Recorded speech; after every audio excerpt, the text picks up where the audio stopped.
अस्सलाम वालेकुम सर। वालेकुम सलाम। अस्सलाम वालेकुम सर। वालेकुम सलाम।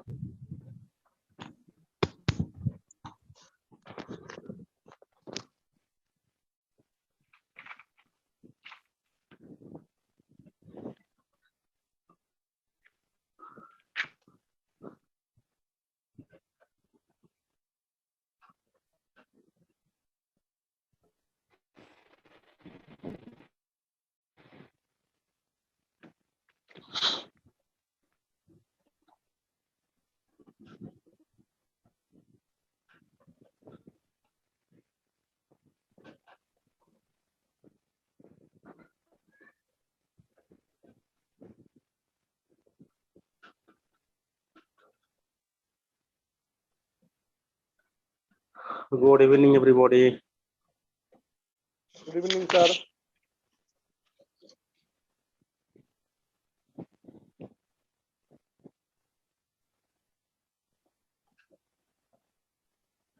আমার পরীক্ষাটা আগামী শুক্রবারে নেই। আজকে কোনো পরীক্ষা হয়েছে আপনাদের? জি স্যার।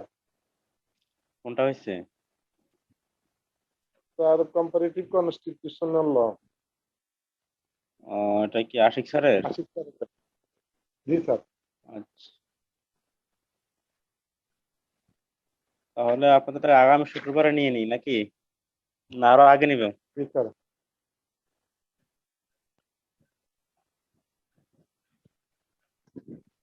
আগামী শুক্রবার নিলে ভালো হয় নাকি? জি স্যার। এই টাইমে, ক্লাস টাইমে? জি স্যার, ক্লাস টাইমে। আজকে ক্লাসের বিষয় কি মোতায়ের হোসেন জানায় নাই আপনাদেরকে? গতকালকে আমার ইন্টারনেট কোনো ডিসকানেক্ট নোটিশ হয়ে পাইনি গেছিল। তো। না স্যার, গতকালকে ক্লাস শেষ করার আগে জানাই দিছি। ও না, গতকাল তো আমি ডিসকানেক্ট হয়ে গেছিলাম। জি স্যার, আপনি হ্যাঁ ডিসকানেক্ট স্যার, হওয়ার পর মানে আপনি আবার ডিসকানেক্ট হওয়ার পরে তারপরে বলছে এখানে। ও আচ্ছা আচ্ছা, মোতায়ের হোসেন জানাই দিছিল আমাকে, মোতায়ের ফোন দিয়েছিল। আমি ওরে বলে দিছি আজকে একটা সেশন ক্লাস আমি নিব, তো পরীক্ষার বিষয়টি কনসাল্ট করব, কাউন্সিলিং করব, আর যে টপিকটা ধরছিলাম ওইটা নিয়ে একটু আলোচনা করব আর কি। তাহলে আমি যে কোনো হয়তো 3টা টপিক দিতে পারি, 3টা থেকে 2টা টপিক করতে হবে আর কি, লিখে জমা দিতে হবে আর কি গুগল ক্লাসরুমে আগের নিয়মেই। এর মধ্যে means and methods of warfare যেটা আমি পড়াইছিলাম, বোধহয় শীটও দেওয়া আছে। Protection of civilian person in the time of war, আর implementing international humanitarian law through the Rome statute. এই 3টা টপিক একটু ভালো করে প্রিপারেশন নিয়ে রাখবেন সবাই।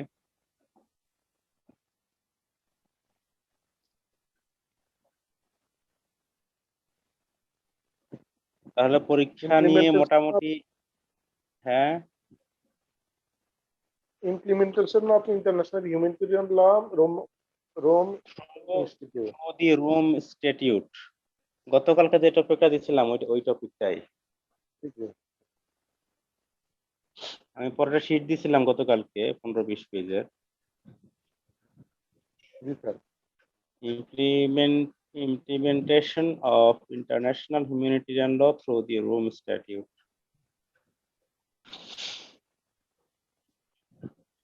আচ্ছা, আমাদের শুরুতে কথা হলো যে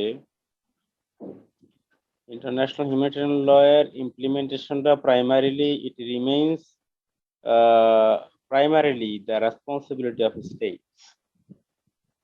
প্রথম যে দায়িত্বটা, অব্লিগেশনটা হলো স্টেটের উপরে, রাষ্ট্রসমূহের দায়িত্বের উপরে ডিপেন্ড করে। রাষ্ট্রগুলা যদি এখানে এগিয়ে না আসে তাহলে আইএইচএল এর প্রপার ইমপ্লিমেন্টেশন জীবনে সম্ভব না। এখন রাষ্ট্র নিজেই তো আপনার যুদ্ধ অপরাধ করে, গণহত্যা করে, দেখতেছেন না মিয়ানমারে কি হইতেছে, পৃথিবীর বিভিন্ন দেশে কি হচ্ছে, কথা বোঝা গেছে কিনা?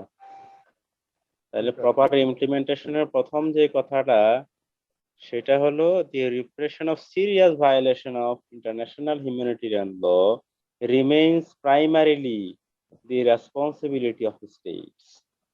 প্রাইমারিলি প্রাথমিকভাবে দায়িত্বটা পড়ে কার উপরে? রাষ্ট্রের উপরে। কথা কি বোঝা গেছে? জি sir.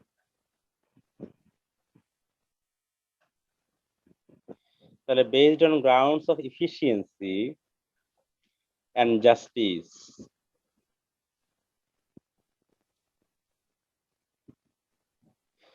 this responsibility derives most importantly from states' obligation to investigate war crimes allegedly committed by their national or armed forces. যেসব দেশে আইএচএল এর ভায়োলেশন হয়, তদন্তটা তো ওই দেশেই করতে হবে, তাই না? এটা তো বিদেশের মাটিতে বসে তার বিচার করা যাবে না। এখন বাংলাদেশে যুদ্ধ অপরাধ হয়েছে পাকিস্তানের যুদ্ধের সময়, এখন তো এটা তদন্ত করতে হবে, গণকবর কোথা আছে এগুলো খুঁজে বাইর করতে হবে। ইনভেস্টিগেশনটা যদি রাষ্ট্র সহযোগিতা না করে, এখানে কি সম্ভব? সম্ভব না।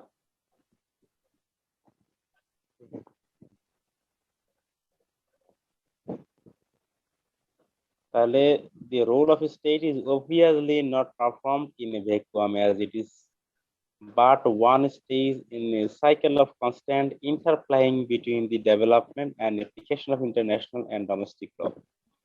A phase where implementation of IHL, the incorporation of international obligations into the domestic system of states, fulfills an essential role. It is such a state's practice, including through their domestic courts, that feeds the development of custom,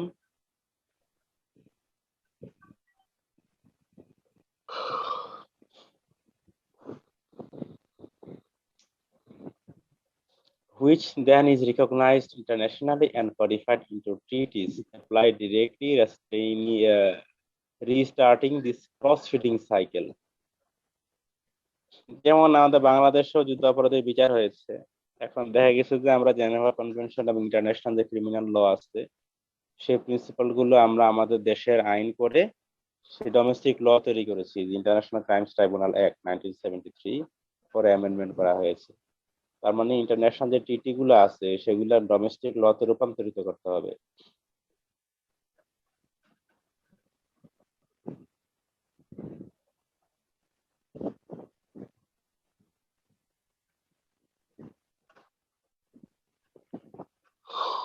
তাহলে it should be noted that for the purposes of this lecture, the expression war crimes and serious violation of IHL shall be used interchangeably. কারণ war crimes এবং serious violation of আইএচএল, যুদ্ধাপরাধ এবং আন্তর্জাতিক মানবিক আইনের যে গুরুতর যে লঙ্ঘন গুলা, এগুলোকে অবশ্যই ইন্টারচেঞ্জেবলি ব্যবহার করতে হবে। In doing so, they shall refer to the definition provided by the ICTY appeals chamber in, namely to any act involving a serious infringement of an international rule protecting important values, involving grave consequences for the belonging to the corpus of customary law or to an applicable IHL treaty, and whose violation entails the individual criminal responsibility of the perpetrator.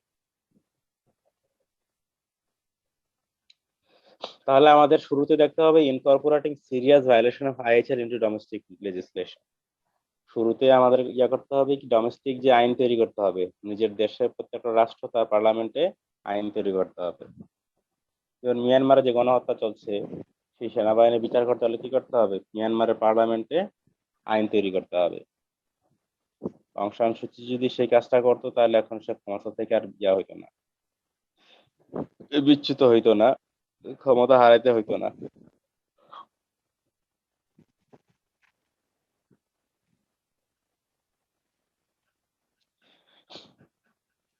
তাহলে প্রথমে আমাদের যে ইয়াটা দেখতে হবে, আগে আমাদের দেশীয় পর্যায়ে আইন তৈরি করতে হবে। Incorporating serious violation of IHL into domestic legislation, IHL এর গুরুতর অপরাধগুলো কি করতে হবে? আইন আকারে এদের বিচারের ব্যবস্থা করতে হবে। বিচার করবে কিভাবে? সংসদে আইন তৈরি করার মাধ্যমে। International humanitarian law sets out detailed rules that seek to limit the effects of armed conflicts. In particular, it protects those who are not or no longer taking a direct part in the fighting and sets limits on the means and methods of warfare. It also provides for the criminalization of specific acts, attaching individual criminal responsibility to their perpetrators. Implementing such war crimes into the domestic legislation of states, that is, making such prohibited conduct an offense within the penal system of states and thus punishable by their judiciary, may be achieved in a number of ways as shown by state practice. তার মানে হচ্ছে প্রত্যেকটা রাষ্ট্র নিজ নিজ দেশে আইন তৈরি করে, ট্রাইব্যুনাল তৈরি করবে, জুডিশিয়ারির মাধ্যমে সেটা কি করবে, স্টেট প্র্যাকটিসে পরিণত করবে। A first approach consists in applying the military or ordinary national criminal law already in force and rely on those domestic crimes such as murder, torture, grave bodily harm, and other common offenses. প্রথমে দেখতে হবে যে প্রথমে যে প্রচলিত আইনগুলো আছে সেই আইনগুলোর মধ্যে ফেলা যায় কিনা অপরাধগুলা। যদি ফেলানো না যায় তাহলে এগুলি স্পেশাল আইন করতে হবে, which are clauses to the conduct in question. Such approach, fairly common during the trials that followed World War II, has been and continues to be adopted in more recent cases involving international crimes. Examples could include the court-martial of Lieutenant William Carey, charged in the US with murder under the Uniform Code of Military Justice for the My Lai massacre, 1970, and more recently, US military personnel tried before courts-martial for crimes committed in Iraq. In both cases, the conduct charged could have amounted to war crimes or crimes against humanity. In April 2009,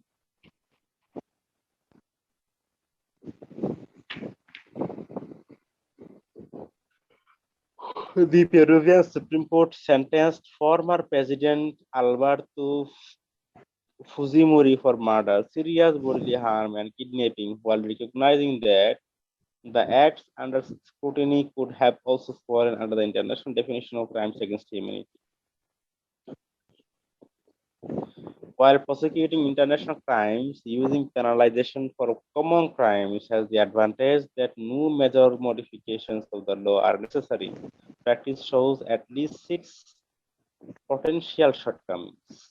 তার মানে এই বিচারের ক্ষেত্রে 6 ধরনের সীমাবদ্ধতা খুঁজে পাওয়া গেছে। Number 1, crimes under penal courts will always fail to cover the whole range of conduct amounting to a war crime. তার মানে দেশের প্রচলিত যে আইনগুলো আছে সেই আইনে যদি আইএইচএল এর বিচার করতে যায় তাহলে 6 ধরনের শর্টকামিংস এর এই প্রমাণ দেখা গেছে। নাম্বার 1 হচ্ছে পেনাল কোডে যে ধরনের বিচারের প্রভিশন আছে এটা কিন্তু যুদ্ধ অপরাধের মতো এই যে অপরাধ সেই অপরাধকে কভার করে না। Violations of the laws on the conduct of hostilities obviously cannot be found in courts covering offenses committed by civilians in peacetime. Secondly, such practice can result in substantive and procedural setbacks, as many times there will be no appropriate definition of the crime as a war crime. Resorting to common crimes may lead to punishment of behavior perfectly lawful under IHL, further jeopardizing non-state actors. Fourthly, common crimes may also be subject to restrictions no longer accepted for international crimes. The next one is the criminal court may also ignore modes of liability. যে penal code বা দণ্ডবিধি সেটা কিন্তু modes of liability কি করতে পারে, ignore করতে পারে। The last one is legislation for common crimes does not generally provide for extraterritorial jurisdiction and obligation attached to prosecution of certain war crimes. তার মানে common crimes does not generally provide for extraterritorial jurisdiction.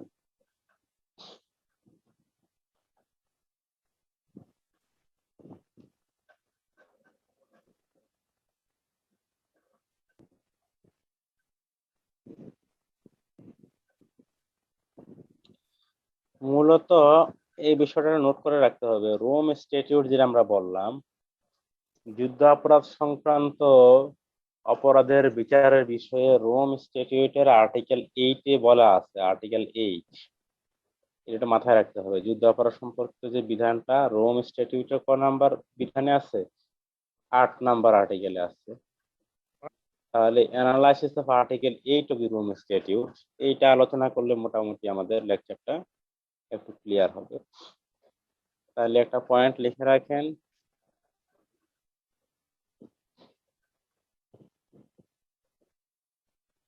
analysis of Article 8 of the Rome Statute. Against such diverse challenges that any process of domestic implementation of IHL must face, the development and final adoption of the Rome Statute, and in particular of its Article 8, can only be seen as of significant importance for several reasons. Firstly, প্রথমত Article 8 of the Rome Statute represents the most comprehensive list of war crimes, including most of the grave breaches provisions in the Geneva Conventions and Additional Protocol 1, defined with sufficient clarity and specificity to be used directly by a court of law. তার মানে article 8 এ war ক্রাইমটা খুবই পরিষ্কারভাবে এবং স্বচ্ছভাবে উপস্থাপন করা হয়েছে without major changes or amendments. In this regard, particular praise must be attributed to the provisions dealing with non-international armed conflict, while penalization of criminal conduct committed during an interstate war may be traced back to almost a century. Indeed, this may be seen from the fact that neither Article 3 Common nor Additional Protocol 2, as opposed to the Geneva Convention and Additional Protocol 1, contain a grave breaches provision, nor do that establish a right or an obligation to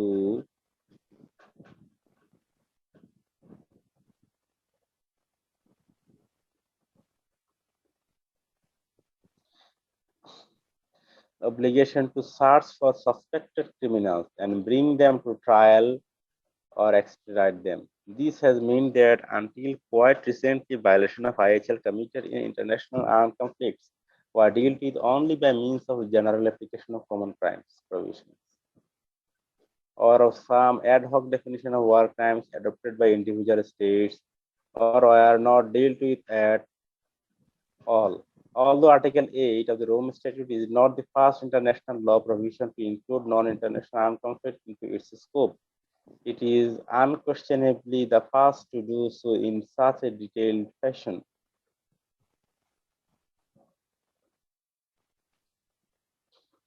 Unfortunately, Article 8's shortcomings must also be noted. Article 8 যদিও war ক্রাইমকে খুব স্পষ্টভাবে define করেছে, কিন্তু এটা কিছু shortcomings আছে। এই shortcomings গুলো আমাদের দেখতে হবে। For all positive aspects, Article 8 remains far from reflecting exhaustively customary IHL on war crimes. It contains significant weaknesses and lacuna. Lacuna গুলা কি? Lacuna for international arm conflict number 1। International arm কনফ্লিক্টের ব্যাপারে এখানে কি আছে? কতগুলো সীমাবদ্ধতা আছে। With regard to the provisions dealing with international armed conflict, the first lacuna that needs to be mentioned is related to those grave breaches which although found in Additional Protocol 1 and that may be argued as already being part of customary law are not included in the statute.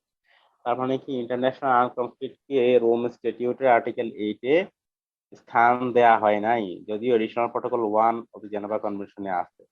তো Rome স্ট্যাটিউটে international arm conflict অন্তর্ভুক্ত করে নাই। These involve the willful launching of an attack against works or installations containing dangerous forces, willfully and unjustifiably delaying the repatriation of prisoners of war or civilians, and apartheid or their inhuman and degrading practices based on racial discrimination.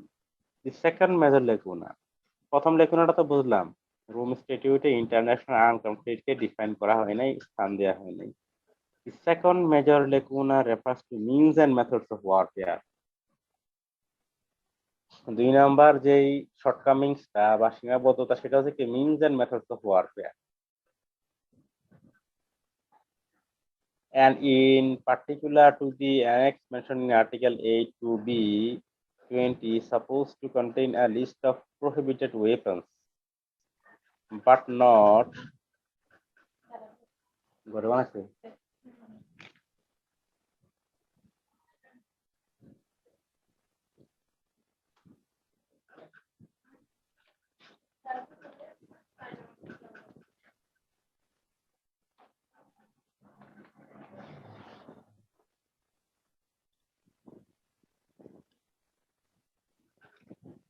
তাহলে Rome স্ট্যাটিউটে কিছু অস্ত্রের ব্যাপারে নিষেধাজ্ঞা দেয় নাই।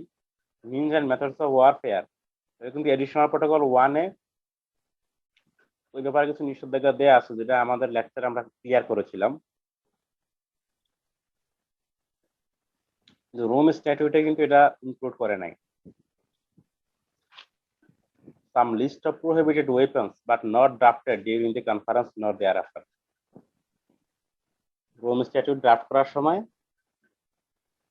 কিছু নিষিদ্ধ অস্ত্র যেগুলো যুদ্ধের সময় ব্যবহার করা নিষেধ, সেগুলোকে অন্তর্ভুক্ত করে নাই।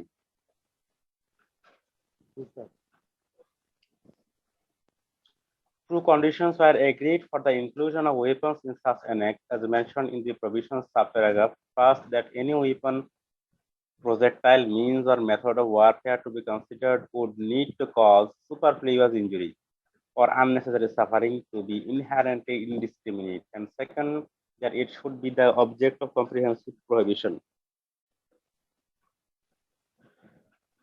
While clearly the use of chemical and biological weapons would fulfill such conditions, still the states present in Rome were unable to reach consensus on their inclusion, as during the negotiations such weapons were linked to nuclear weapons.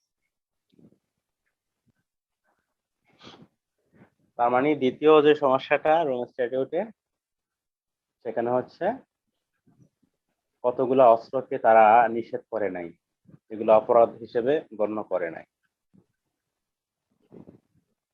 এবং কিছু কিছু অস্ত্র আছে যেগুলো nuclear weapons এর মতো। At present only the use of poison or poisoned weapons, toxic gases and dumb bullets are prohibited under the statute.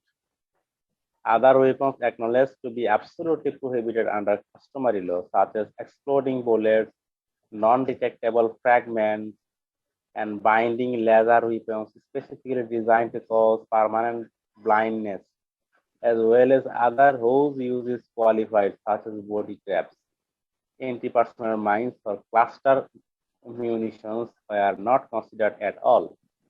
তার মানে কিছু কিছু অস্ত্র আছে যেগুলো অস্ত্রের মধ্যে প্রাণ সংঘাত হতে পারে, তারপরে অন্ধত্ব তৈরি হতে পারে, কিছু গ্যাস আছে, এইগুলা কিন্তু নিউক্লিয়ার বোমার মতো, এগুলাকে খুব সিস্টেমেটিক্যালি রোম স্ট্যাটিউটের বাইরে রাখা হয়েছে। এই জন্য দেখবা বিভিন্ন দেশে ক্লাস্টার বোমাটা বেশি ফাটানো হয়, কারণ এটা রোম স্ট্যাটিউটে কি এটাকে মিনস এন্ড মেথডস এর মধ্যে অফ ওয়ারের মধ্যে ইনক্লুড করে নাই।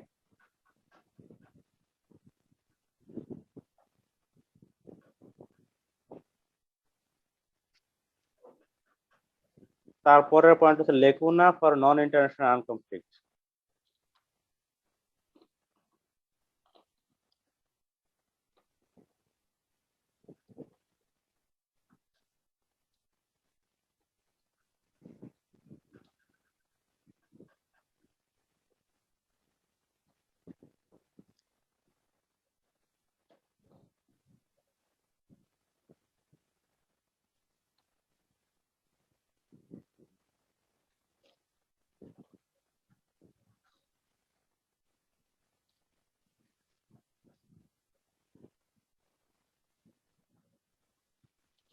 The provision lists the applicable war crimes in two paragraphs. The first refers to serious violation of Article 3 common, while the second lists other serious violation of laws and customs applicable in armed conflicts, not of an international character. Within the established framework of international law, the subparagraphs that follow, however, included very partially or completely excluded crimes already mentioned in several IHL conventions applicable to non-international armed conflicts. and already considered to be part of customer international law. The fact that some war crimes were included in Article 8 to b, that is when committed in an international armed conflict, but not included when it comes to non-international armed conflict, has raised the question, why should such prohibitions be accepted by states when fighting foreign troops? Limitations. As for limitations inherent to the statute as a whole, the first would be that it does not expressly require state parties to incorporate status crimes into their domestic legal systems. সবচেয়ে বড় যে লিমিটেশনসটা Rome স্ট্যাটিউটের state পার্টিগুলোকে এখানে বাধ্য করা হয় নাই যে এটাকে নিজের দেশের আইন হিসেবে গণ্য করা বা সংসদে সেই অনুযায়ী আইন তৈরি করার ক্ষেত্রে কোনো বাধ্যবাধকতা আরোপ করা হয় নাই। তাহলে আমাদের শেষ পয়েন্টটা হবে কি an integrated approach to implementation of IHL. তাহলে সমাধানটা কোথায়? An integrated approach to implementation of IHL. IHL কে ইমপ্লিমেন্ট করার ক্ষেত্রে সমন্বিত যে পদক্ষেপটা কি হতে পারে, দৃষ্টিভঙ্গিটা কি হতে পারে? Although there are various limitations and shortcomings, Article 8 remains the privileged starting point to any IHL implementation process. In that sense, adoption of an ICC Act or equivalent legislation should remain the minimum standard for states. তাহলে minimum স্ট্যান্ডার্ডটা কি হইতে পারে ইমপ্লিমেন্টেশনের? ICC যে অ্যাক্টটা আছে সেই act অনুযায়ী কি হতে হবে? ডোমেস্টিক ল তৈরি করতে হবে, প্রত্যেকটা রাষ্ট্র আইন তৈরি করতে হবে, at least to penalize the crimes already included and defined in the statute. এই স্ট্যাটিউটে অলরেডি যেগুলো ডিফাইন করা আছে এগুলোও যদি মোটামুটি বাস্তবায়ন করা যায় তাও অনেক কিছু।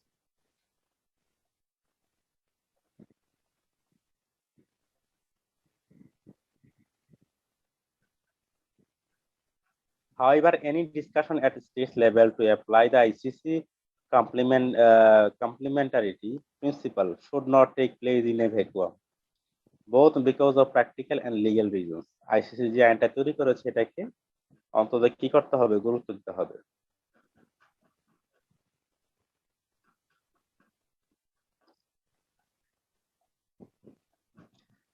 And it would be useful for states to adjust to the requirements of international law.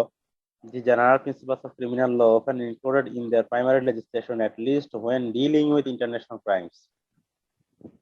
International crimes যখন ডিল করা হবে তখন সেই ক্ষেত্রে অবশ্যই পদক্ষেপ নিতে হবে। Finally and most importantly, this process should also involve the adoption of extraterritorial bases of jurisdiction. As is commonly known, the last 60 years have seen important developments in the form of several international treaties, state practice, and scholarly opinions.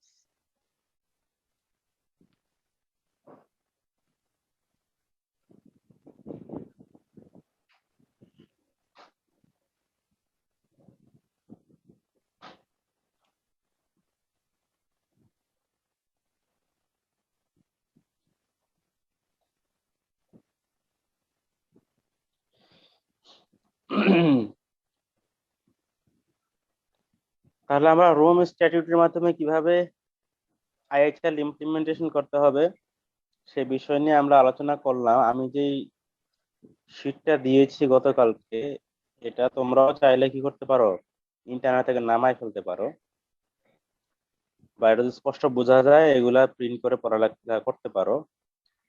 আমরা Rome স্ট্যাটিউটে যেটা দেখলাম এটার মধ্যে কিছু কিছু crimes যেগুলা আমাদের Geneva convention আছে, এডিশনাল প্রোটোকল 1 এ আছে, সেগুলো ইনক্লুড করা হয়নি। তবে এই আইএইচএল ভায়োলেশনের জন্য রাষ্ট্র পর্যায়ে পদক্ষেপ নিতে হবে এবং আইসিসি যে স্ট্যাটিউট আছে আইসিসি স্ট্যাটিউট অনুযায়ী করতে হবে, প্রত্যেকটা দেশে নিজস্ব আইন তৈরি করতে হবে। তাহলে আমরা যে আলোচনাটা করলাম, দি development of the current system of preparation for international crimes is a two tired and interdependent process. এটা একটা interdependent process. On one hand states agri on rules at the international level and their enforcement. Number 1 হচ্ছে স্টেটকে agri করতে হবে, রাষ্ট্র পর্যায়ে agri করতে হবে যে তারা এনফোর্স করতে এগ্রি করতেছে, রাজি আছে। For the great majority of cases a matter for domestic courts. On the other, অন্যদিকে developments in national case law, national case law developer to often push or at least assist in setting the conditions or further consensus among states. In such a system, effective implementation of international rules into domestic law is of paramount importance and requires constant promotion. তার মানে হচ্ছে আমরা যে বিষয়টা দেখলাম রাষ্ট্র পর্যায়ে আইন করে এটার ব্যবস্থা নিতে হবে। In few cases, this interplay is more prominent than with regard to war crimes and Article 8 of the ICC statute, wide-ranging and easily moldable to fit most penal legislation. The statute should continue to provide for an excellent starting point to any implementation process.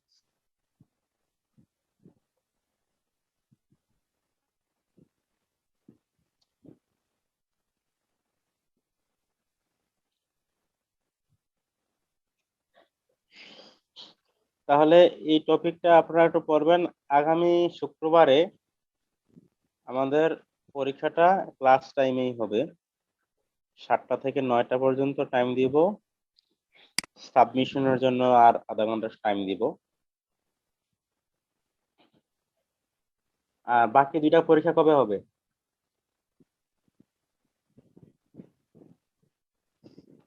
আর কালকে 10 তারিখ একটা আছে। কালকে একটা না, এরপরেরটা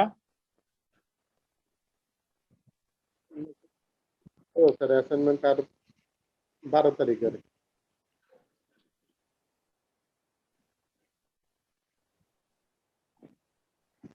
আচ্ছা,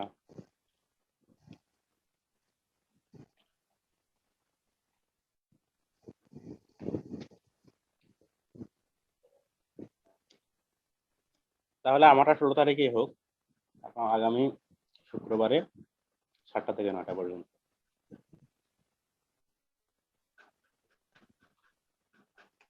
আর কোনো প্রশ্ন থাকলে করতে পারেন। স্যার তাহলে কি স্যার ওই যে আপনার এই 13 তারিখে তো এখন শুক্রবার 16 তারিখ হবে স্যার? বুঝি নাই। স্যার আপনি কি আগে ক্লাসে কথা হয়েছিল স্যার 13 তারিখের কথা, যে মিতার ভাই বললো স্যার, ওটা কি এখন 16 তারিখ হচ্ছে? 13 তারিখ কি বার ছিল? মঙ্গলবার।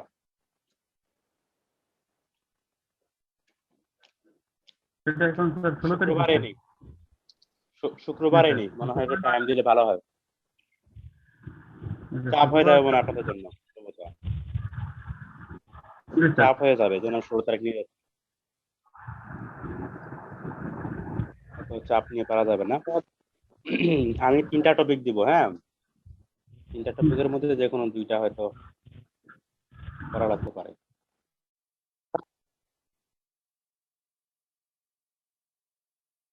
ওই দিনে দেব, এখন দেব না। স্যার আমি ওই দিনে দিব, কারণ এটা তো আমরা স্যার, অ্যাসাইনমেন্ট পরীক্ষার অংশ হিসেবে নিব। হ্যাঁ, আপনারা টাইম ম্যানেজমেন্ট করে যদি 2টা অ্যাসাইনমেন্ট দিব, 1000 ওয়ার্ড করে লিখলে মোটামুটি আপনাদের 2 ঘন্টার সময় কভার হয়ে যাবে। তার পরীক্ষাটা যদি সন্ধ্যায় না নিয়ে স্যার দিনে না হতো, কারণ সন্ধ্যায় তারাবি নামাজ থাকবে তো। আচ্ছা, ওদিনকে তারাবি আছে না?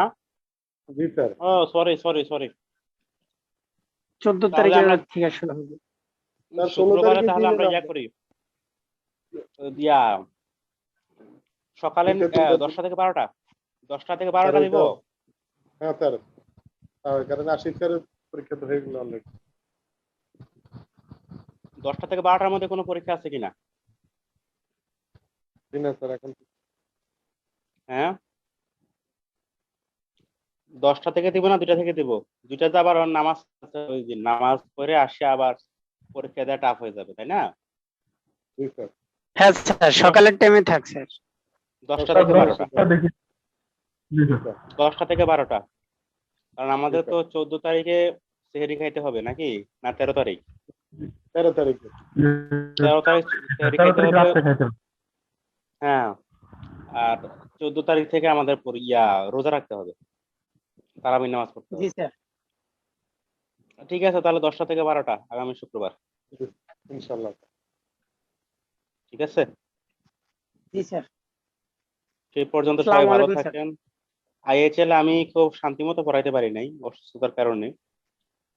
এটা আরো ভালো করে পড়ার দরকার ছিল। আমি মোটামুটি একটা ধকল গেছে তো, এখনো পুরোপুরি সুস্থ হইতে পারি নাই, তবে আলহামদুলিল্লাহ রিকভারির পথে আছে। হুম। হ্যাঁ, বেশ আমার অনেকগুলা পরীক্ষা নিরীক্ষা করা লাগছে স্যার আমরা দোয়া ডায়াগনোসিস করছি স্যার। করে। দোয়া করবেন। আর আইএইচএল টা খুব রিচ সাবজেক্ট, অনেক বোঝার বিষয়, আন্ডারস্ট্যান্ডিং এর বিষয়।